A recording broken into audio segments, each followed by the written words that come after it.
Team players until it works, guys. Yeah. That's the moral of the story, apparently. What do you make of first? I mean, coming in, you've seen the drafts now. You see the odds there. Boom actually, favored. Would you kind of agree at least a little bit that Boom are maybe the upper dogs in this one, or do you think it's maybe a bit more even? I think this game. I'm pretty hyped. I also don't see like when we're asked like, oh yeah, what lane do you think we're gonna have action in? I look at these two lineups and I actually don't think that any lane really gets hard stalled. Let's do this. It's one of those things where it feels like you could see the outplay. Like a Mars lane always has that kind of kill potential, but at the same time, it's TB. He shouldn't be going down, right? I mean, hopefully.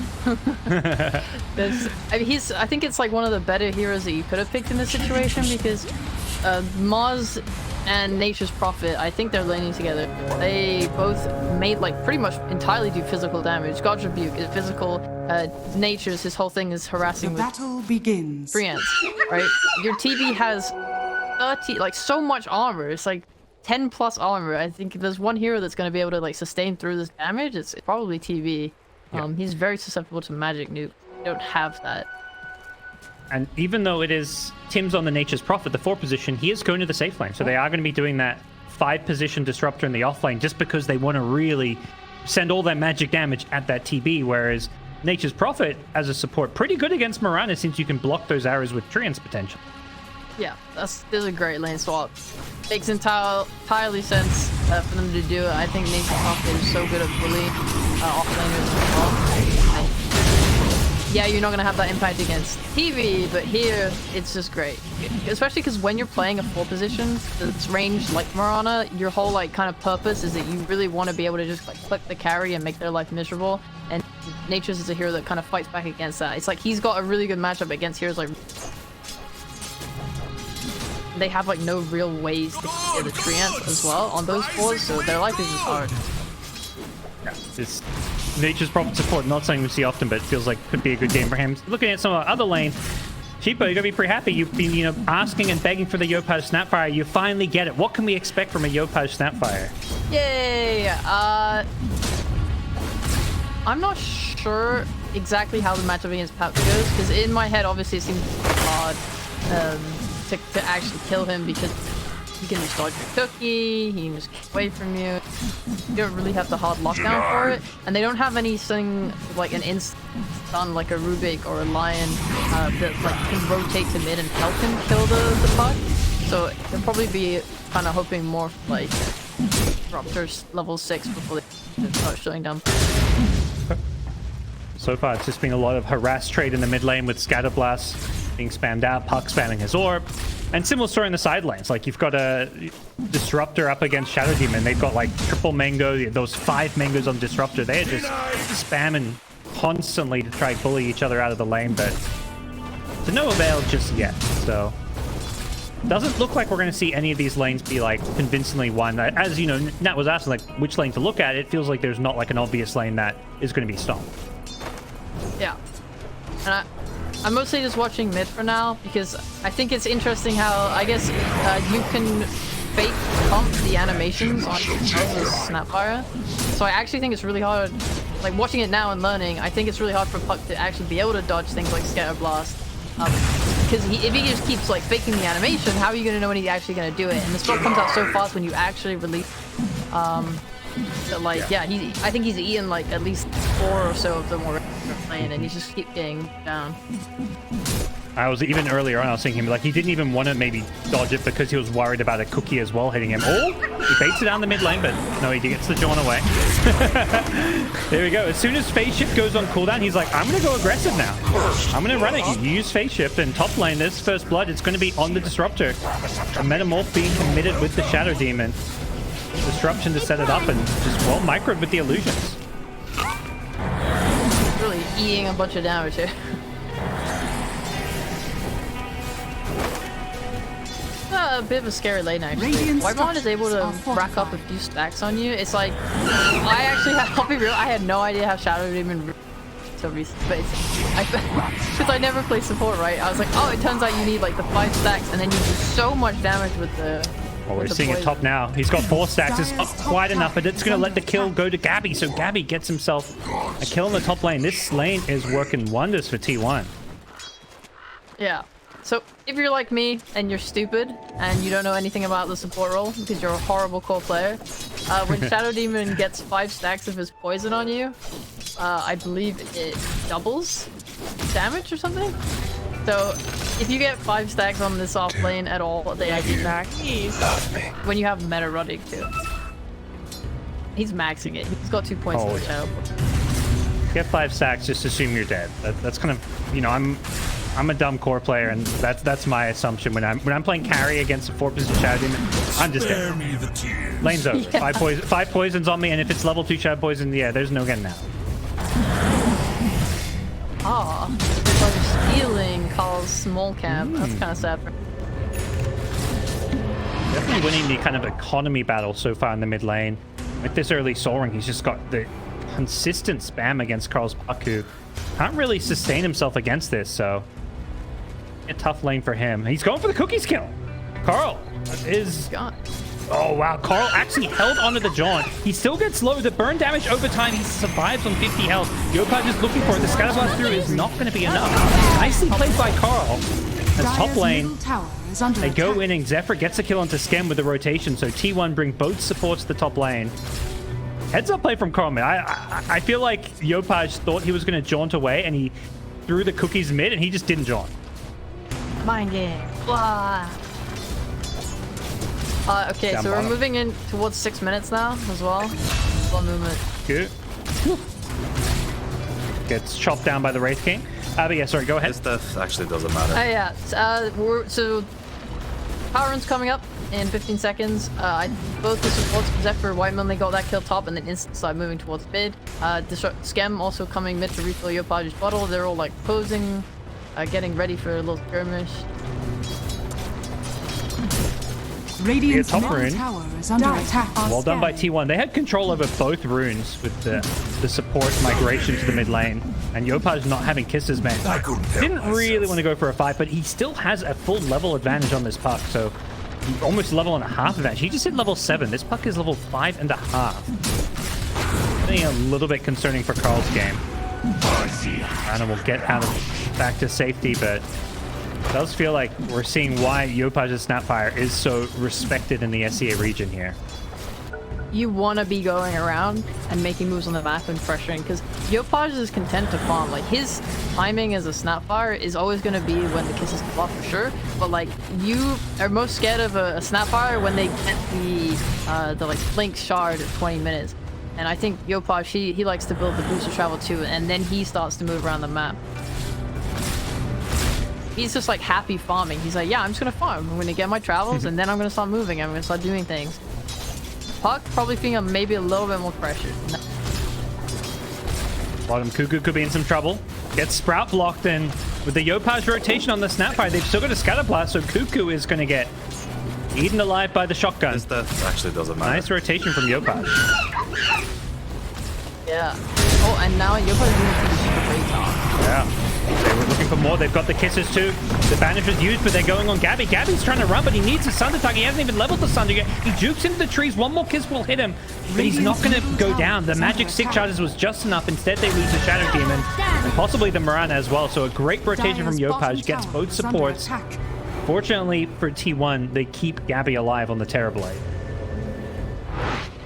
Yeah, I mean, you gotta feel kind of bad about this one. I mean, Carl's the one getting the power rune, and Yopaj is still actually being more active than him. I want to make sure they get the next. 8-minute rune coming up. Yopaj cookies forward and bottles himself an Invis rune. Nicely played, but now he's being called up. He's going to break it instantly. Have they got any detection for this one? Drops a sentry. And Carl can actually join himself forward. The glimpse going onto the support there as he finishes off Yopaj. Nicely done by T1. Get that kill. Radiant are scared. Very dangerous to kill stuff in there. That is not top tower is under attack. She can die, you know? And I think it's kind of expected for T1 to be one of Radiant's middle tower is under attack. So maybe a little mistake there, but that's okay. They're pressuring top in the meanwhile on Boom. That's like the nice thing about having a Nature's Prophet is that you don't need a card to pressure towers. Dyer's We'll top tower look to fight this has one. fallen. T1, even though they lost their tower, they've got 4 heroes up here and they are looking to punish this. Disruption and arrow will land onto FBZ's Morris, so he's definitely dead. And Radiant's courier looks has like been Tim's will get killed. out okay on the Nature's Prophet. No Dream Coil to catch him, so a decent kill goes T1's way, but Dyer's fairly middle important tower at the is same under time, I attack. guess, if you're Boom. Yeah, the TB is just gonna want to farm as much of the map as you can. So when you take away towers from him, it means you have more space as a kind of invade and take space. Like most offlaners, they enjoy taking the enemy safe lane tower, farming through their jungle, connecting to mid and pressure out that way, and that's kind of like a natural flow if you're winning really hard. They're able lane? to take space from. They go on Cuckoo. They will get the kill. Kiss is being committed. This That's death so sad. actually doesn't matter. Dyer's Jackie's bottom just tower being is under quietly attack. free farming, top of the net worth Dyer's chart. structures are fortified. With a Yopaj rotation, they find an easy kill there. So you'll talk about the TP, and it feels like his game is going okay, but has been pushed back in the jungle, and unlike a Wraith King, he can't kind of aggressively farm lanes, because Wraith King, you've got Reincarnation, you've buy time for your teammates to rotate in. TB, you have to always be a little bit more cautious, I would say. Yeah, or you can just Dyer's Jackie bottom with tower level is your fallen. reincarnation. But they don't know. They don't know Yeah. he doesn't have it. He's holding, you know, he's got a skill point. Yeah. Mid lane, meanwhile, Disruption, the Silence, Scam, level 4 Disruptor, going for a D-Ward. He'll take the Sentry with him. I think the moves on Boom have just been really good. They like killing when you kill Cuckoo bot, like they take that tower. They stop T1 from being able to pressure their own safe lane tower the way that they just did top.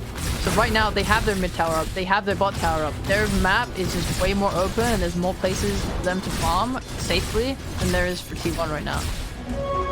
I think the best case scenario moving forward here is if they can find a way to take that mid tower, but at this point if you're T1, you're like, okay, this is our only tier 1 tower still up, we have to defend this thing. Absolutely imperative.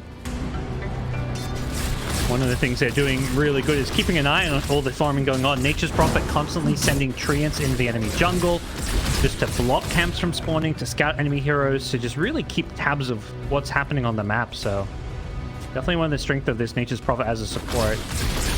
The T1, do you feel like need to make moves with this puck, or are they just happy to kind of sit back and enable the TB? I'd like it if they made moves. I mean, they're making one now with a smoke, which is fantastic. Because, like, you have so much kill threat with Shadow Demon and Mirana together. Like, this is... You can kill anyone. We've seen it already. Every time they go together as a duo, they're just, like, finding pickoffs. Elves are smoked up with a couple of heroes headed top, including the Yopaj Snapfire, who does have kisses back up, but both teams for now avoiding one another. Tim's does show mid, and that could be target for T1 to go on, but doesn't look like it's going to be particularly easy. And they've even rotated Gabbi mid, so if they can find some kills or win a fight around here, they've got the Metamorphosis to push and take a tower. Instead, they're going to find Jackie. King gets banished up, the arrow going to fall up. He has leveled up Reincarnation now, and the TP's coming to the outpost, so they are going to look to make sure they defend him. And with the disruptive TP into a static storm, both these T1 supports are in a world of hurt. TPing in also was Yopaj with the boot to travel, and now Cuckoo, he's going to find a way out. He's got a TP, he's been scanned up. Looking through the trees, he does manage to get away from Yopaj. Looks like he should be okay here. Not wanting to TP out just yet, but it doesn't seem like Boom are fishing for him. I actually didn't even think about that. The Yopaj's travels, he can just be onto the treants from nature, so they never have to worry about playing near a wave when they make their smoke plays. It can be like, yeah, we can just find someone with the natures, get the sprout, use the Radiant treants, and then structures are fortified. Yopaj will always be there, or they can set up on a side lane in the trees with the treants. Threat, you know, it's a threat you have to think about if T1. Just T1 going for like the wrong target, or do you think they shouldn't have been making that move to begin with? I think there was... They both had the same idea, which was pretty funny actually. Watching Boom like swing top to try and make a play, and then T1 swing bot to try and make a play was good. It just... I don't think you can be going on a Wraith King. It takes too long for them on T1 to kill him. because they have very little burst damage. Boom have all this magic nuke, Snapfire. Maz does a hefty amount himself. They don't have the same thing on T1. They have a very good stun setup that takes a few seconds to set up, and in that whole time you're doing that, someone's already TPing, reacting. They don't have nukes. Much harder for them to kill someone. Get out. So I think you need to be killing anyone else but Wraithking. Yeah, and that's he didn't even end up using his reincarnation cooldown, so not the outcome they were perhaps hoping for. But T1 keeping this game at least somewhat even in terms of overall farm. They're behind perhaps where it counts, which is the Terrorblade against Wraithking. Terrorblade, speaking of which, has been caught by a glimpse. Gets pulled back into arena. The spear going to go with, as well as the Static Storm, and Yopaj is there with the TP in. Cuckoo could be next. He's being hit by one of his kisses. Full retreat as the Sprout going to lock him in place as well. One more kiss is not going to clip him. The spear is just out of range. Cuckoo glimpse back though. That's going to surely be the death of him. He's got no blink dagger, no mobility, and boom, finding kills wherever they go. Courier has been killed. I thought you were just saying that as like a sound, like, and boom, they got him. Bottom tower is under attack. Boom goes the dynamite. Oh. Oh yeah, okay, cool. Nice fight. I mean, they're just so good. They're just moving everywhere and applying so much pressure. I think it's hard for T1. I really think Yopaj just is so good at showing the strength of Snapfire as a core. He's been going everywhere, you know. I'm like saying, oh yeah, I'm sure he's chosen this farm as exclusive travel. Nah, he goes bot, gets a kill, TP's top, gets a kill. Like, he just, I mean, he just keeps owning, and this is gonna be up again in 30 seconds, and that's another fight that they can take. I don't think T1 have been properly enabling Carl's game right now. I don't think I felt the impact of Carl's puck yet. One of the heroes we also maybe haven't felt the impact of as a core is Cuckoo's Legion.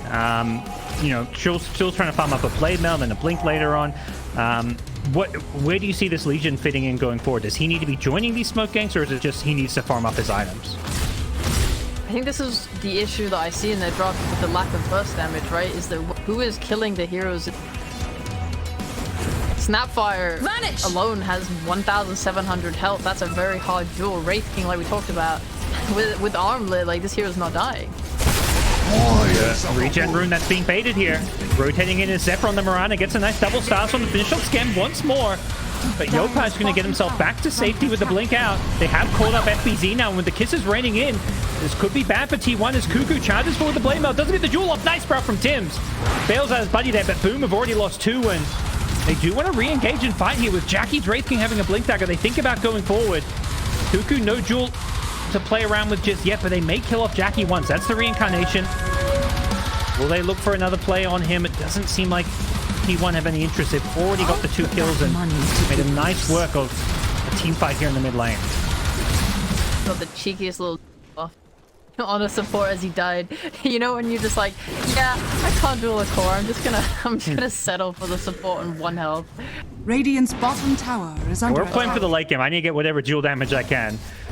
Yeah. That was nice though from T1. For sure, yeah, actually. I think the puck having Witchblade now is... My game is bugging out. The camera just keeps swinging, like going upwards. Stop that. Stop that camera. Alright. I'm not sure. I can see on the minimap where your camera is, and I just see it like flying all over the place. I'm like, I don't know why I did that. like, what you doing, cheapo? I'm sorry. Anyway, yeah, okay. So they're getting more sources of damage coming out now.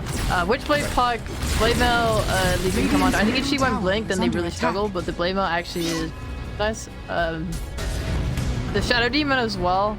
Like, when you're able to get more points off in stature and surge off, it's gonna be a good way of just like big chunk of health to like start a fight on it. And that should help them be able to stop a duel. Where teams go for now. Looks like, you know, a bit of momentary farm, maybe getting some of these tier 2 neutral items, but T1, they're looking for their next kills, their next plays. They're smoked up around this mid lane. They saw FBZ there earlier. They may catch Tims as well. Whitemon gets vision from above, planting a nice observer wood on the hill, but looks like T1 want to overcommit underneath this tower. Now Boom not set up to defend this with 5 heroes, but they could very quickly TP in.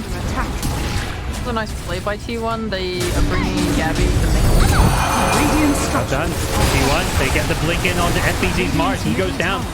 Carl even committing the Dream Call. They just want to make sure they get this T1 tower with the Metamorphosis being committed and Gabbi having a BKB on his TP. They should be able to get it. And the nice jewel in the backlines. Cuckoo has found one more. Another winner for him. Glimpse back could perhaps punish him, but the disruption save from Whitemont is there, and Gabbi now ready to help him out as they go looking for more with Carl's puck on the front lines, but they haven't got the control without the Dream Coil, so it does look like T1 will settle for 2 kills on a T1 tower. Very nice finds for them.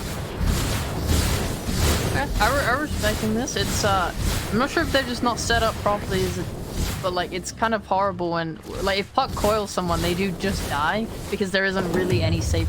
I think the most save that they have is that Skem needs to be static storm to kind of like disrupt the spell usage, like break up the combo. But it seems a little hard to play into that, I suppose. So yeah, really nice picking up FBZ there at the start of the fight. Dire structures are fortified. Well, Maz is a huge part of control. When he dies, they can just keep going. yeah. Response from Boom, though, is to immediately go push the enemy T1 mid tower, knowing that, you know, much like themselves, they don't see T1 set up to defend this. There's no Metamorphosis, there's no Dream Coil, so both teams end up trading T1 mid towers, and that does put a bit of pressure on T1, I feel like, because Roshan is something that, you know, at some point Boom could theoretically go for. This Desolator, I believe, coming out on Wraith King. The damage is definitely there, and that's something T1 are always going to have to at least keep tabs on and be nearby to contest.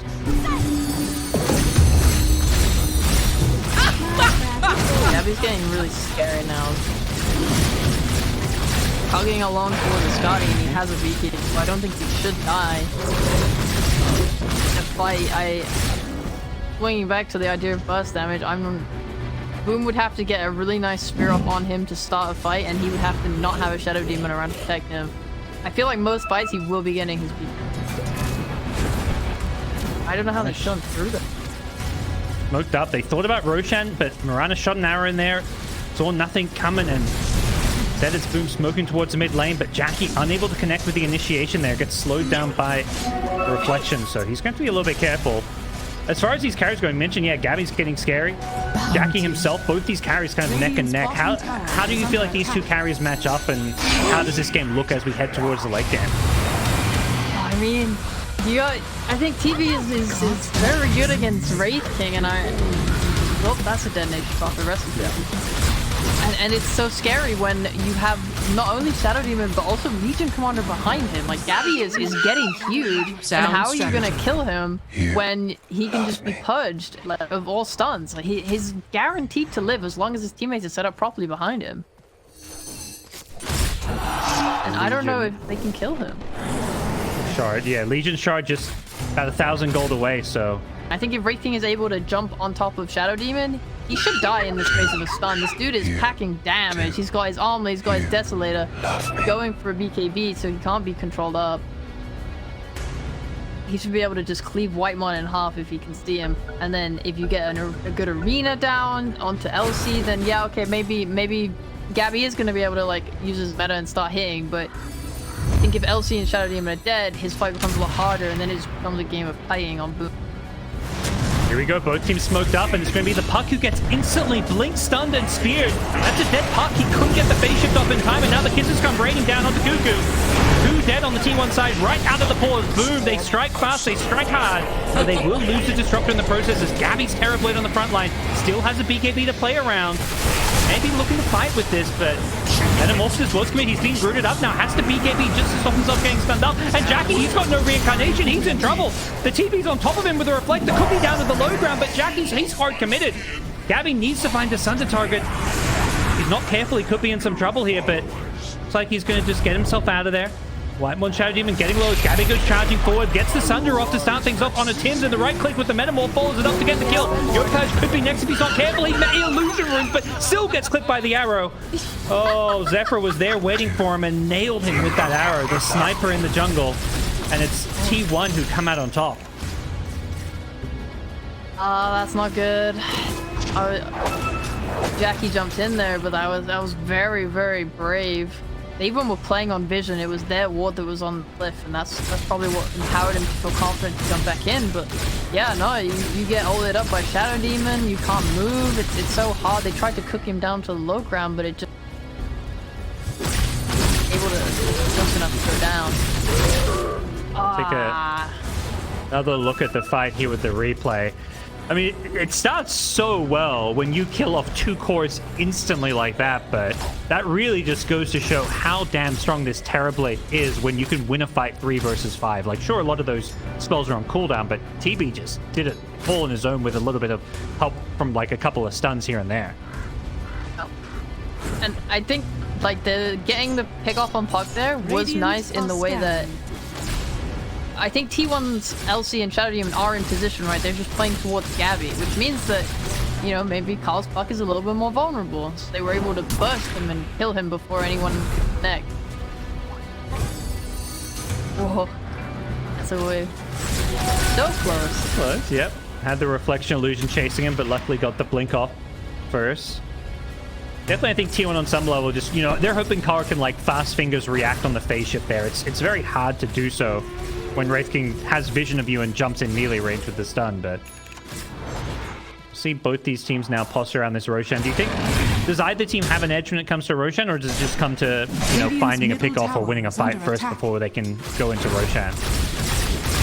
I don't think I can see either team going in and doing it. There's always such a big threat because obviously Boom have, you know, Static Storm. Have, like, Coil. It's not the best because he doesn't have an Ags yet, so if they do have BKBs, it's kind of okay with them. They don't yet. They're actually smoking up when Wraith King doesn't have his BKB. A little scary. No wasting any time. They want to fight now. Legion Commander, though, just finished off his Ag Shard, so there's that extra layer of save to play around. In from the Mars, he didn't connect with the spear on anyone, though, so at this point, Boom kind of revealed their position. The arrow, I think it landed. It hit Jackboy, so he's in a bit of trouble, but does have the double lives to play around. We'll get back to a little bit of safety here as the arena just being used to deter any further chase here, but they've coiled up too, which means a dead skim, and they've taken out the first life of the Wraith King as well. The arrow finds him on the respawn, so Jackie is done for with the Cuckoo, with the dual snipe as well, just to make sure he gets some bonus damage along the way. Disruption's there to find Yopaj as well, and there's no TP out for him, so T1 have just found all the kills they need to set themselves up for a free Roche. That is what you said. God! That's not the best fight with the arrow onto Wraith King. And he smoked off. He didn't see it. I don't know. He got hit, and then phasing arrow again onto the reincarnation. Like, Wraith King set up the arrow against himself. Definitely one of the maybe downsides of the hero at times. And Boom, yeah, we're maybe just seeing that they've got this Mars disruptor, but their team fight's still feeling a little bit lackluster in terms of what Nature's Prophets bringing to the table, for example. And when they get jumped like that, things just go so bad for them. I'm very scared at this point. I think Gabbi is definitely reaching territories Radiant's middle tower is under be dealt with anymore. Radiant structure. 26 minutes. Yopaj hasn't finished charge yet. That's going to be a big Radiant's top tower strength for them when they do get it, but Wraith King is really struggling. Radiant's top tower is falling. Yeah. I think that smoke may have been a mistake not finishing first. I don't know how much it changes. Obviously, he got hit by arrow without realizing it other fight, and that's kind of like a life down already. I'm not sure how a second life, other than helping him get out alive. I don't think he could have fought with it. So I guess their initiation was a little bit botched. What can you do? Like, I think you just reset and try and kite. It's not kite, but like avoid fighting while they have this Aegis. Just cut lane. Playing top. Sorry, Tim's just pushing bot. They're just gonna have to try and pressure them out the best they can. Definitely a big part of it does just seem like the matchup issue where they picked this Wraith King into TP, partly because there maybe just weren't any great carry options left, but I thought it was down bottom. Carl actually gets stunned up. The Static Storm follows him. He's going to go down here. Got a bit greedy going for the kill on Tim's. Cuckoo is coming in with the Moonlight Shadow, and he's looking for Tim's here. May find him in just a second. Cuckoo has the jewel, and he's going to go for it. Bring down the Nature's Prophet, but White One once more. Ooh! Almost had the disruption. Ends up accidentally disrupting himself there, but he was so close to catching Jackie. You're pretty happy with that as they have Aegis, but you're still managing to get a kill onto their mid hero. Like that's pretty nice play. It's the kind of thing you're like hoping for. And then as soon as they get it right, they get out with everyone else that they can. They're already back to like top with FBZ. This is definitely like the right way to deal with. See how they deal with Aegis expiring. I'm not sure if they're strong enough as a team to say like, okay, we're gonna smoke up as the Aegis expires and take that fight. I don't know if they're in that kind of position. It's probably still back to before the Aegis where it was, yeah, we want to take fights on our wards and kind of just get the best jump we can. The T1, they want to fight while they've got this Aegis. The puck may be dead, but has boots of travel, so can rejoin the team pretty quickly here if need be. They do have to address this top lane that's constantly being pushed in by Nature's Prophet Treants and the Mars as well, clearing out waves. So they'll get the bottom tier 2 tower, but looks like they're going to be forced to come top to defend. But they want kills up here as well. Carl shows himself on the way, but Cuckoo is in the trees. They find a kill here. Puck goes in forward, gets caught in the Static Storm, but the spear pushes him out. Oh, and he also gets bailed out by the nice press the attack, giving him that temporarily magic immunity. Gets rooted by the Nature's Prophet. That Aghanim Scepter causing some, issues chasing, but it's not really offering any kill threat as T1 do a great job baiting Carl and bailing him out, knowing that the Legion Commander was going to be able to save him with the shard. Awesome bait. They really just committed full on to that play. They TP'd so many heroes. They know that Boom are playing sneakily along these side lanes. It's not a matter for Boom of like, oh, Puck showed we have to like back off from the top. They don't have that space on the map. They don't see enough heroes to know what's going on. They want to keep playing top, so they try and make that play on Puck thinking he's alone, but no, T1 just totally outplayed them. This is a lovely bait to play. Radiant's top tower has fallen. Off of that, they poking at the doors of Boom. Coming to the tier 3 towers up top. They've taken all outer towers now, so next objective is going to be the high ground. We'll see if Boom have the tools to defend this one. They haven't got much left on the Aegis, just the 50 seconds though, so if they can delay this just enough, they may be able to find an opening to jump in and go on Gabbi. Nice man to dodge the stun here, but he's not done. He's done. He's just going to keep on pushing, keep on chipping at this tier 3 tower. Well, Nature's Prophet does a little bit of work cutting some waves. He's going to land on Jackie here, but he's being ignored. Radiant's top tower has fallen. Look behind. Boom. They're making a move. They want the back line. But Cuckoo scouts it out on the Legion Commander, and now instead it's going to be FBZ catching out the Mirana. So that will be a dead Zephyr here, but he pops the pipe. He's surviving a bit longer, almost gets another leap out of there. He will end up going down, but the TB just took melee racks. Nothing defending top, and boom. They may have killed the Mirana, but they lost Schem in the process and also did not defend their top lane. It's definitely, it seems really hard for them to take fights on, like, up front like that when they kind of push into them with the Aegis. I mean, you kind of just have to let it... I mean, hold that thought, bottom lane. Carl, we've seen this one before. It's the Puck. Carl getting a little bit too over-eager with some of his aggressive farming and getting punished for it. So Boom doing a good job hunting down Carl several times here, but it is still, it feels like T1 on the front foot with this TB feeling a little bit unstoppable. Is there a point or an item that Boom can deal with this TB, or is it just like, let's kill everyone else and just hope we can maybe deal with TB last or something? Maybe if Mars has somebody else to get. One to FPG. He is very, very dead. Mortimer's just not going to crack it here in terms of the damage output. And Jackie is just losing the battle against his Terrorblade. There's no Metamorphosis, but Gabbi doesn't seem to have a problem with that because he's just going to BTP out. Good job taking the Wraith King's first life and getting out safely. Gabbi is fitting in perfectly into this T1 roster, it feels like. There's no meta though, so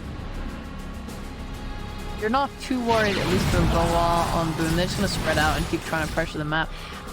I feel like Mars, if he can get BKB and a refresher. This is very late. I'm talking very late game here. That might be a way to give yourself a good way to fight as Boom, because I don't want the arena for the sake of trying to kill heroes, but if they can use like 2 arenas to kind of wall out Gabbi when he's meted, because obviously he can't attack through the walls. Even if he's BKB'd, his attacks will get caught on the walls. Yeah. BKB only allows him to walk through the arena. Right, so if they're able to kind of go on the rest of his team and use arenas to sort of separate him from the fight, I feel like that could be really kind of really hard to do though. So it's kind of like an ideal situation type thing. And farming up any kind of refresher is going to take quite some time here, especially with Tim's as farmed as he is. And you know, it's kind of become his job to keep these lanes pushed out. It does feel like they can get like well and truly into late game Dota because of all the split push coming from Tim's. He's got the Aghanim Scepter and the Shard for those greater treants, but as a result, some of his teammates are a little bit underfarmed. Sure, it's kind of like I see ways of them to take fights, but it requires things like a Disruptor Axe, which this man, I don't know if he will ever get. It's Skim position 5. Can't touch a single creep in this game.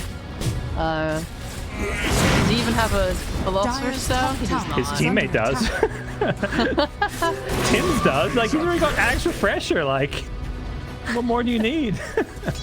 He'll give it over eventually when he's 6 life. The funniest thing was when they found it, the Mars actually kept it for like the first 5 minutes. I was like, what's Mars doing with the Philosopher's Stone? These greedy core players. I do respect FPZ going Yules this game. I think he helped him kill Puck. Speaking of that Puck, they found Skem, and Skem knows it. He was just throwing his life to D-Ward, but they're not done. They've also caught FBZ here, and without a BKB, another dual kill going the way of T1. Cuckoo up to plus 140 now. Oh boy. Yeah. It's hard. It's really, really hard. Yeah, I mean, you can't have the full... Because obviously what they want to do is they want to keep running out onto the map, and you don't want to be stuck in your bases like, well, here, that's horrible. It leads to an extreme network deficits. You have to try and make the plays, but when Gabby's running around with the Silver Edge and able to find, like FPZ there, it's so hard to play. It's, can't, have sentries all over the map. It's kind of like desperation plays that Boom keep, which is not the situation you really want to find yourself in, but at least they're trying to do something.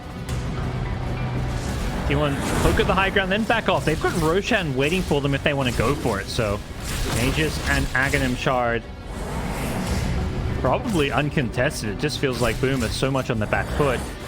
I gotta ask you, but one of the, the player hero combos, the Yopaj Snapfire that we were so excited to see, it's felt a bit quiet since we've left the laning space. Is this just the nature of the hero, or is it just like, why are we not feeling the same impact as we did yesterday when he was getting 30 kills?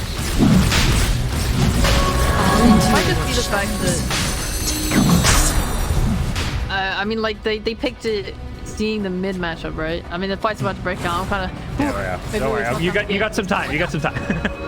I'm scared. Both they want to contest this. Roshan Puck finds the backline support, so gets the Drone Coil out onto 1. Didn't hit the Disruptor and the Yule Scepter, and he's going to be in the Static Storm himself. Gets bursted down on the Shadow Demon. They've killed off the support. Both sides trying to see what they can find here as the Wraith King's lost his first life, and that TB just eats him alive with the dual kill as well. Going Cuckoo's way, plus 170 now. Looks like T1 aren't done. They're still hunting, looking for more. They committed the Metamorph, so they want to fight right now. They still have a little window where they can fight with that one. It doesn't look like they're going to find anything else, so maybe they just go for the Roshan here. All right, so I think you've got a moment now. Yopaj Snapfire. Why is this not the same Yopaj Snapfire from yesterday? Yeah, I mean, it was definitely looking to go that direction at the beginning of the game. Around the map, we're really getting kills. He was making... I'm not exactly sure the moment that it fell off so hard, but I think they took a couple of pretty poor fights where they did reach timings on T1. They had Witchblade on Puck. They had their supports were getting levels. They had all on Shadow Demon, and they were able to just kind of get these kickoffs and start taking good fights. And when those started happening, it kind of slowed down Boom's momentum. And this whole time, Gabbi was just power bombing. Gabbi has become the big late game problem here. Static Storm comes out. Puck blinks his way out of that one from the phase shift, so Radiant's Looks like middle T1 with the dead Wraith King are going to get themselves a second lane of racks without much of a middle fight. barracks are under attack. See if there's a response from Radiant's Boom middle barracks to defend has this fallen. bottom lane or not, because I don't think T1 are done. They've still got this Aegis in hand on Gabbi. Radiant's bottom tower is under attack. Felt like when TV got his Gabbi, Snapfire no longer really outputs damage onto him. With the amount of save they have, it felt like they had no way to deal with it. Radiant's bottom tower. Gabbi just sitting on the high ground. Meanwhile, Yopaj, yeah, he's, well, caught in the back lines. Completely in no man's land, getting tipped up here as Carl tries to finish off the Wraith King on his first life. Unsuccessful, but what really matters perhaps is the base going down. Mega Creep's about to be picked up as Carl just zones them away, keeps them in the fountain, keeps them away from Gabbi, who is just having a flawless game on this Terrorblade, it feels like. Mega Creeps are picked up, and it just doesn't feel like there's much Boom can do anymore. Radiant's middle tower. Oh, Gabbi's so strong. If there were any doubts about the T1 pickup bringing Gabbi into the team, I think he's answered a few of them today with his...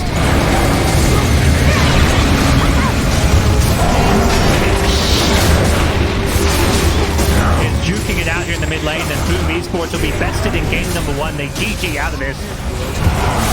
As T1, they strike first, Sheepo, and this was pretty convincing in the end in some ways. Like, the early game was looking good.